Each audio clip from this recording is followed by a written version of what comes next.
I never expected her to remember my name, let alone everything else.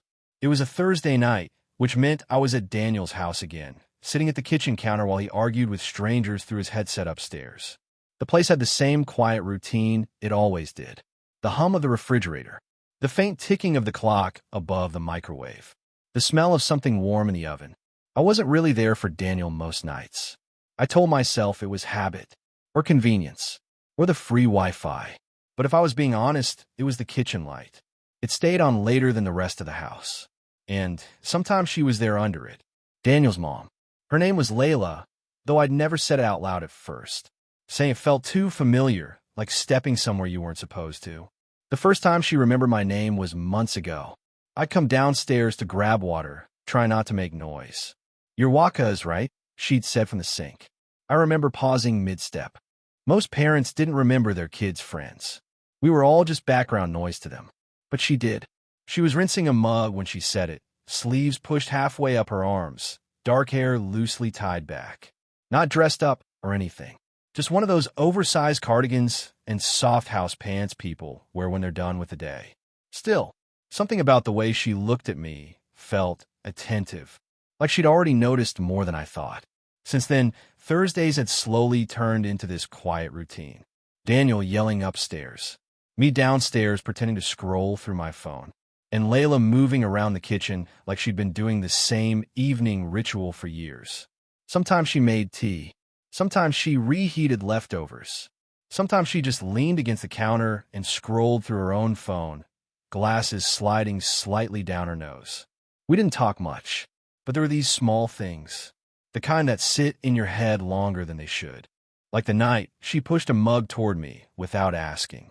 "You're always here late," she said. "Figured you might want tea." I remember staring at the mug like it meant something bigger than it did. "Thanks," I said, clearing my throat. She smiled in this quiet way, not flirtatious, just amused. Another time, she caught me staring at the rain outside the window. "You hate rain?" she asked. "No," I said quickly. "Just thinking. About." I shrugged. She waited a second, like she might actually hear the answer if I gave it. Then she let it go. That's what she did a lot. Left space. Which was strange because most people filled silence like it was something broken. But with her, silence felt normal. Safe, almost. I noticed small things, too. The way she folded napkins absent-mindedly when she was thinking. The way her fingers tapped lightly on the counter while waiting for the kettle to boil. Sometimes my eyes would drift to her hands before I realized it. And then I'd look away fast. Not because she noticed, because I noticed. It felt ridiculous if I thought about it too long. She was Daniel's mom. Mid-40s probably. I was 22 and still figuring out how to do my own laundry without shrinking half my clothes. There wasn't supposed to be anything there. But loneliness does weird things to the way you notice people. Mine showed up in quiet habits.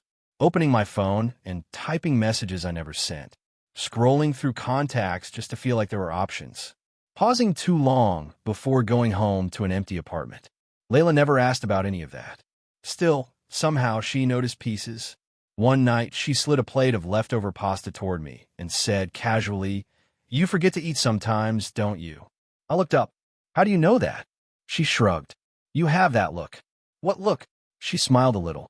"The one where someone's been thinking all day and forgot the rest." I didn't answer, mostly because she wasn't wrong. Tonight felt the same as every other Thursday. Daniel shouting upstairs. The kettle clicking off. Layla leaning against the counter, slowly folding a napkin into smaller and smaller squares. At some point, she glanced at me. Not long, just long enough. Then she picked up her phone. A minute later, my own phone buzzed on the counter. I frowned. Hardly anyone texted me this late. When I looked down, my chest did something strange. It was her name, Layla. I stared at the message for a long time before opening it. It was short. "Do you ever stay this late on nights Daniel isn't home?" I read it again, then once more. And when I finally looked up from my phone, she was already watching me from across the kitchen. Waiting, quietly, like she already knew I wouldn't forget that question tonight. I didn't answer her text right away. Not because I didn't want to, mostly because I didn't know how someone was supposed to answer a question like that when the person asking was sitting 10 feet away, pretending not to look at you. My phone was still in my hand when I glanced up. Layla had gone back to the sink, running water over the same mug she'd already rinsed twice. Her shoulders looked relaxed, but every now and then her eyes flicked toward the counter where I sat. I typed something, sometimes, then erased it. Typed again.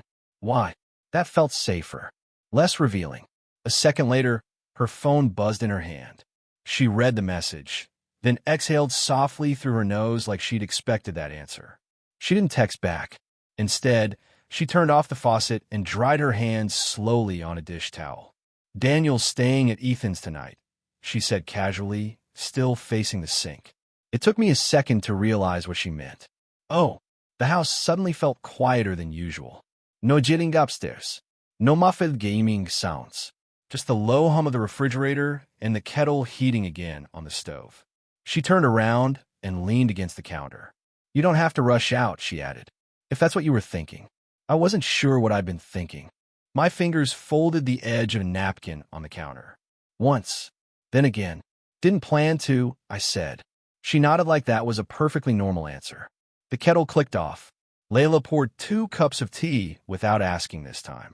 She slid one toward me and sat on the stool across the counter instead of standing like she usually did. Closer than normal. Not close enough to be obvious, but enough. "You always look like you're about to say something," she said after a minute. I frowned. "Doi. MHM. What kind of something?" She lifted the mug to her lips, thinking. The kind people don't usually say out loud. I let out a small laugh under my breath. "That sounds dramatic." "Not really," she said. "Just human." The silence that followed wasn't awkward. It was the kind where both people are aware of it.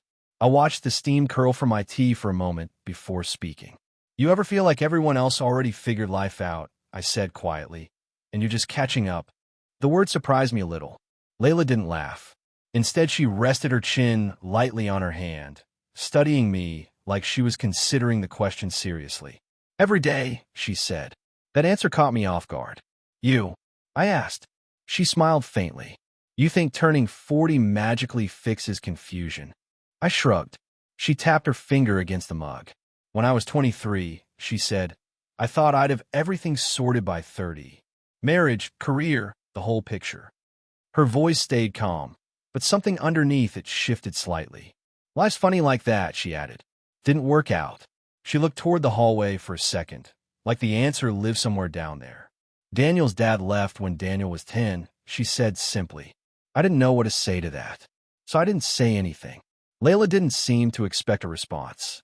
She just stared into her tea like the memory had briefly walked through the room and then left again. After a moment, she smiled lightly. "Anyway," she said, waving it off, "you're too young to be worrying about being behind." I looked down at my phone on the counter. "If that's true," I said, "why does it feel like I already missed something?" She studied me again. Longer this time. Not in a judgmental way. Just attentive, like she was looking at a version of me that I hadn't fully figured out yet. The clock ticked loudly on the wall. Outside, a car passed slowly down the street, headlights brushing across the kitchen window. Neither of us moved. Then she reached over and straightened the crooked napkin I'd been folding and unfolding. Her fingers brushed the side of my hand for half a second. Maybe less. "Careful," she said softly. "About what?" Her smile was small. "Thinking too much." She pulled her hand back and picked up her tea again. But that tiny touch stayed where it had happened, like the warmth of it hadn't quite decided to leave yet. And I don't know why that moment stayed with me. Maybe because it felt like someone finally saw me. The next Thursday felt different, not in any obvious way. The same kitchen light was on. The same refrigerator hummed quietly. The same clock ticked above the microwave like it always had. But something between us had shifted. Slightly. Just enough that I noticed it in small things. Like the way Layla didn't look at me right away when I walked in. She was at the counter cutting fruit, the knife moving in slow, careful slices. "Hey," I said. "Hi," she replied. Simple. Normal. Still, she kept her eyes on the cutting board a second longer than usual. I slid onto the stool across from her. My phone stayed in my pocket this time. No pretending to scroll. "You're early tonight," she said after a moment. "Daniel told me to come by." She nodded, but her mouth tilted slightly like she knew that wasn't the whole reason. The knife stopped moving. "You want some?" she asked, nudging the bowl of sliced apples toward me. I took one, mostly to have something to do with my hands. We sat like that for a minute. Quiet. The kind of quiet that wasn't uncomfortable, but wasn't entirely relaxed either. My eyes drifted to her hand again. I noticed before how careful they were when she did things. Folding napkins, folding there, cutting fruit, like small routines, kept the world steady. "You didn't come last Tuesday," she said suddenly. I blinked. "You noticed that?" She shrugged. The kitchen was quieter. I smiled a little at that. "I had a late shift." She nodded slowly. Another pause. Then her phone buzzed on the counter. She glanced at it, read the screen, and flipped it over without replying. "Everything okay?" I asked. "Just Daniel," she said. "Group chat thing." Her voice was casual, but she stood up after that. Started rinsing the knife, wiping the counter, moving around like she'd suddenly remembered a list of small tasks. It felt like watching someone step back from something invisible. "You busy tonight?" I asked. "A little." That answer hung in the air longer than it should have. I leaned back on the stool, folding my arms. "You're acting weird," I said lightly. She gave a short laugh. "I am not. You are." She dried her hands slowly on the towel, buying time. When she finally looked at me, her expression had that careful calm again. "You ever notice," she said, "how easy it is to misunderstand things?" I frowned slightly. "Things like—" Her eyes flicked toward the hallway upstairs. "People get ideas," she said, "about what someone means." I felt my chest tighten a little. "Is that what this is?" I asked. Her gaze met mine for a moment. Too long. Then she looked away. "I'm just saying," she said quietly, "sometimes it's better not to let small moments become something bigger." Small moments. The tea. The texts. The way she'd noticed when I didn't come by. I rubbed my thumb along the edge of the counter. "Right," I said. The word felt heavier than it should have. For a few seconds, neither of us spoke. Then footsteps sounded upstairs. A door opening. Daniel's voice drifting down the hallway. "Oh, hey, you're here." He appeared at the top of the stairs a moment later, grinning when he saw me. "Give me 5 minutes," he said. "I just gotta grab something." "Sure," I said. He disappeared again, just as quickly. The house went quiet once more. Layla exhaled slowly, like she'd been holding her breath. "I should probably," she started. But she didn't finish, because I had stood up. Not close. Not too close. Just close enough that the space between us felt smaller than it had a second ago. She didn't step back. Her eyes lifted to mine. For a second, neither of us moved. My brain ran through 100 different thoughts at once. Daniel upstairs. Her earlier words. Small moments. Her hand was resting on the counter beside mine. I could feel the warmth of it even without touching. My mouth opened like I might say something. But nothing came out. Her gaze dropped briefly to my lips. Then back to my eyes. A breath. Another.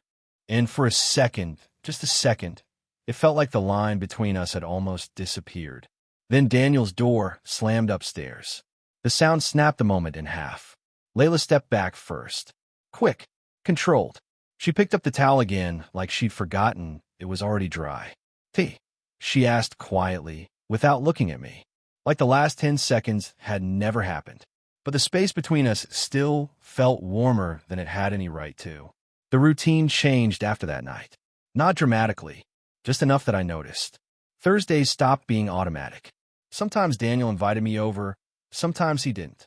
Sometimes I told myself I had other things to do. Still, I kept ending up there, not always inside the house.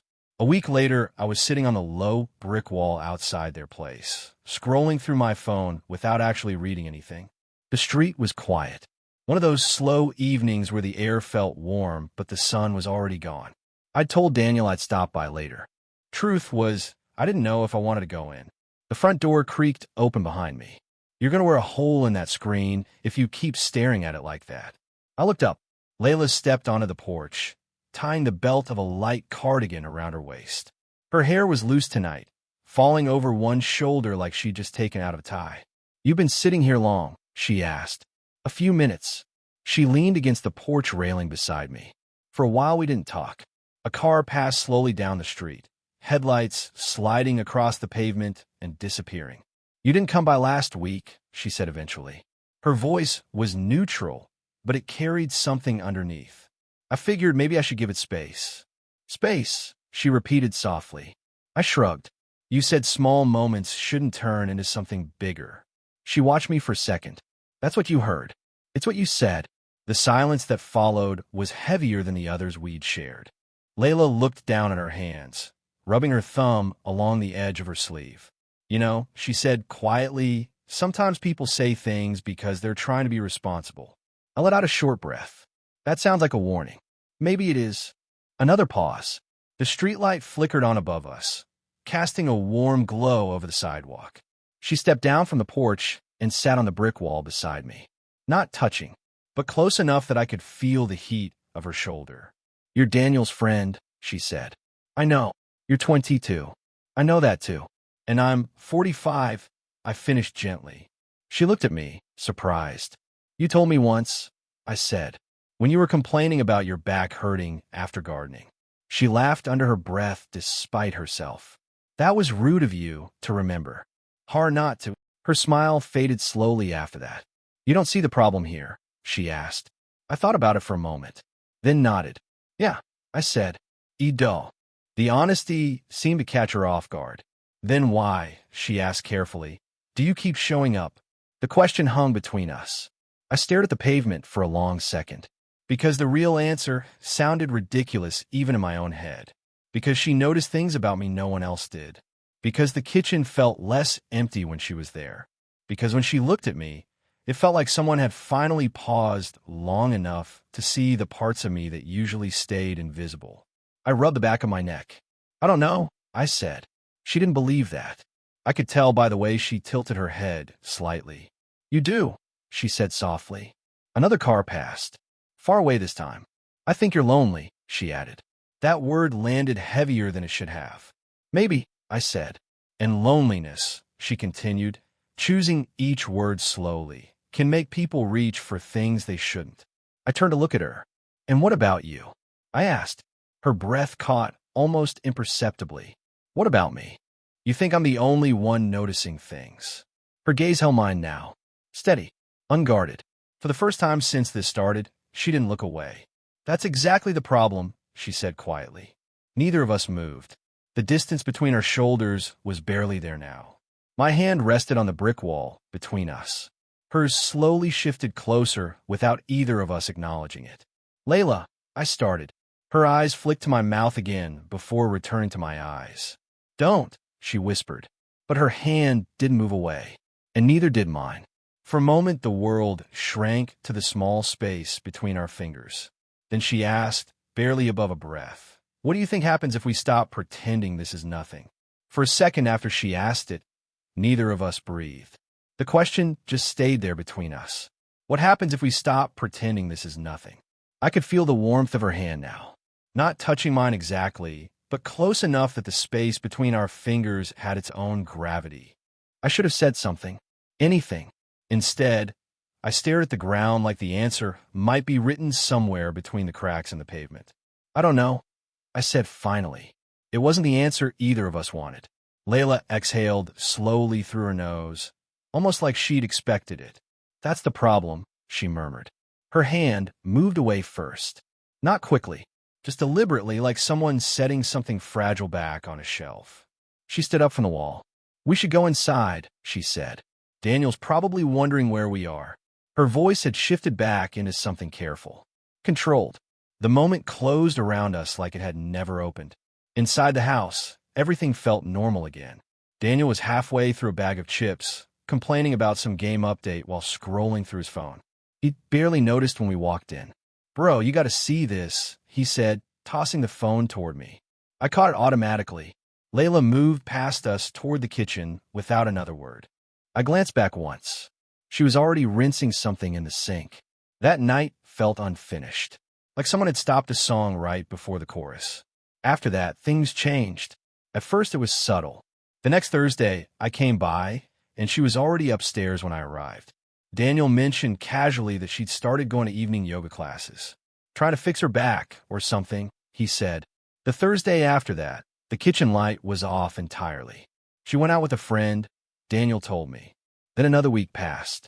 No tea, no late-night kitchen. No small conversations over the hum of the refrigerator. I told myself it didn't matter. People had lives. Schedules changed. Still, I caught myself noticing things. Like how quickly I started leaving after an hour. Like how quiet the house felt without her moving around downstairs. One night, Daniel said something that made my stomach twist. "Mom's thinking about dating again," he mentioned casually while loading a game. I blinked. "Oh, yeah. Some guy from her office asked her out, I think."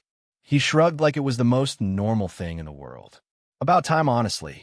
I nodded slowly, pretending it didn't land anywhere important. "Yeah," I said. "Probably." After that, I stopped coming by as much. Not intentionally. At least that's what I told myself. But the last time I saw her was 2 weeks later. I was leaving just as she walked in the front door. She paused when she saw me. I paused too. "Hey," she said softly. "Hey." She looked like she'd just come from somewhere nicer than usual. Different jacket. Hair tied back carefully. Probably that date Daniel mentioned. For a second, it seemed like she might say something more. But she didn't. Instead, she gave a small, polite smile. "Good to see you," she said. "You too." I stepped outside before the silence could grow into something heavier. The door closed quietly behind me. A few nights later, I found myself sitting in my apartment, staring at my phone. Her contact was still there. I typed a message. "Hey, are you okay?" I stared at it for a long time, then typed another. Did I do something wrong? That one stayed on the screen even longer. My thumb hovered over send. But something about the quiet of my apartment made the words feel unnecessary. Or maybe just too late. I deleted the message, set the phone down, and sat there for a while, listening to the silence. I didn't feel heartbroken. I felt paused. Like life had started a sentence it wasn't ready to finish yet.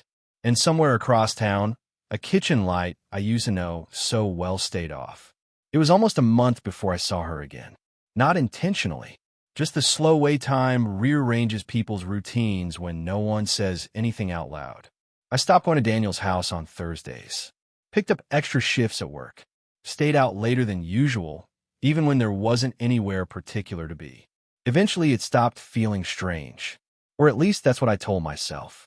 Then one evening, my phone buzzed while I was halfway through reheating leftover noodles. The name on the screen made my chest tighten before I even opened the message. "Layla." I stared at it for a long time. Long enough that the microwave beeped twice. Finally, I opened it. "Daniel's out tonight. He mentioned you haven't been around." A second message followed a minute later. Did I make things awkward?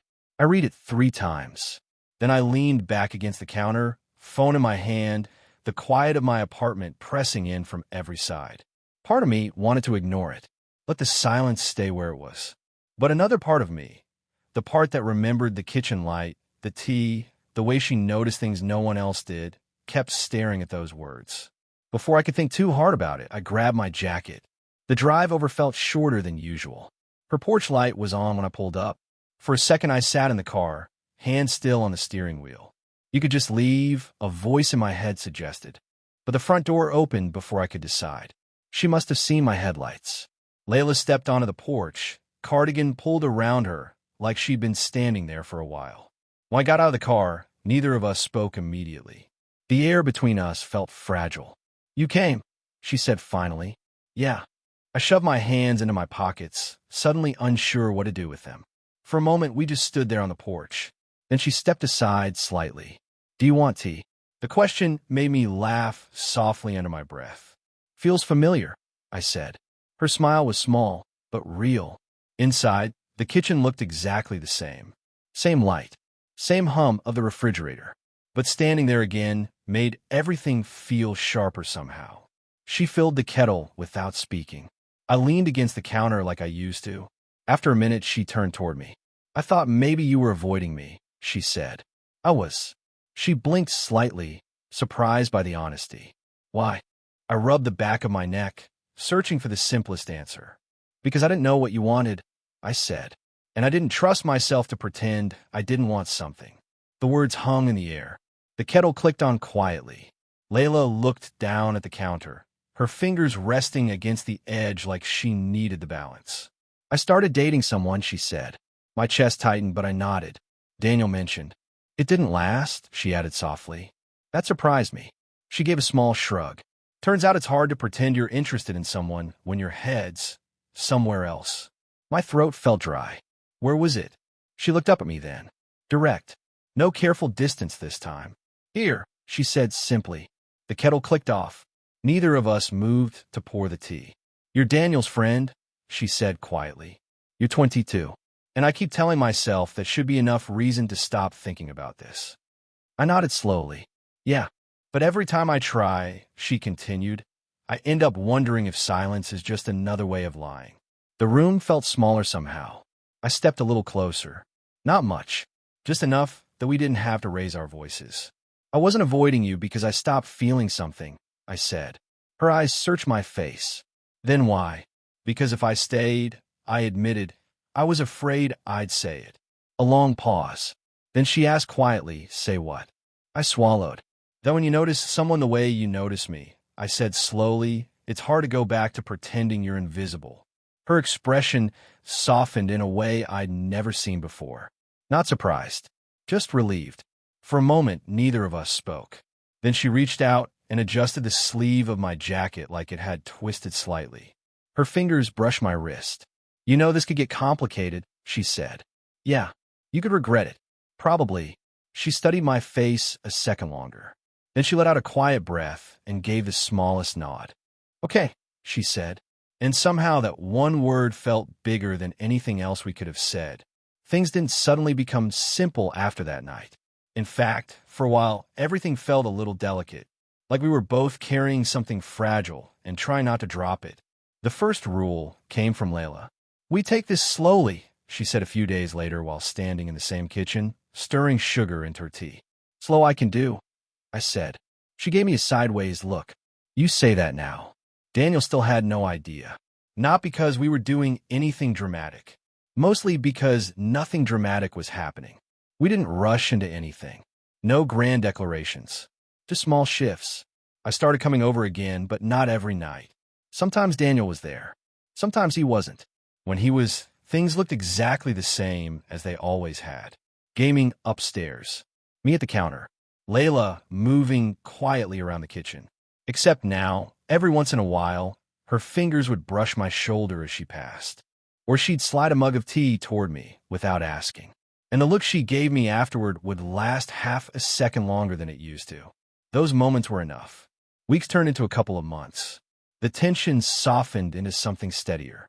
One evening, Daniel mentioned he'd started staying at his girlfriend's place more often. House is going to be quiet without me, he joked while grabbing his jacket. After the door closed behind him, Layla leaned against the counter and looked at me. Well, she said. Well, I echoed. The quiet that followed felt familiar, but lighter now, like we weren't standing on the edge of something anymore. Later that night, we ended up outside again, on the same brick wall where everything had almost unraveled before. The streetlight flickered on just like it had that night. Layla pulled her cardigan tighter around her shoulders. You remember what you said out here? She asked. Probably something awkward. She smiled. You said you kept showing up because someone finally noticed you. I looked down at the pavement. Still true.